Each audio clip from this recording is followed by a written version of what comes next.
अस्सलाम वालेकुम। आजकल बैक पेन और नेक पेन बहुत ज़्यादा कॉमन है डेस्क वर्कर में, और जो जिनका काम है रिमोट, उसमें नेक पेन और बैक पेन की कॉम्प्लिकेशन बहुत ज़्यादा आती हैं और पेशेंट इनको इग्नोर करते हैं कि ये दर्द आज ख़त्म हो जाएगी मेडिसिन खाने से, लेकिन ये उस वजह से नहीं है। इसमें सबसे पहली जो चीज़ होती है वो आपका बैड पोस्चर है।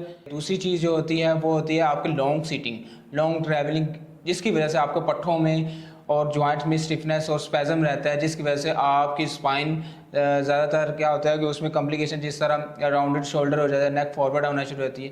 इस सब चीज़ों से बचने के लिए आपको फिजियो और कायरोप्रैक्टर के साथ एक दफ़ा लाजमी आपने फुल बॉडी की एडजस्टमेंट और असेसमेंट करवानी चाहिए। ये हम इनकी फुल बॉडी की एडजस्टमेंट करते हैं, और जो भी डिस्क होती है या आपके मोहरे होते हैं, स्लिप होते हैं, जिनको हम सब रिलैक्सेशन कहते हैं, मैनिपुलेशन के ज़रिए थ्रस्ट देकर उनको अपनी पोजीशन में लाते हैं, ताकि आपको ज़्यादा जो कॉम्प्लिकेशन आएगी फ्यूचर में मोहरों की, वो उससे आप बच सकें। सिर्फ वेरीफाइड डॉक्टर से अपॉइंटमेंट बुक कराओ।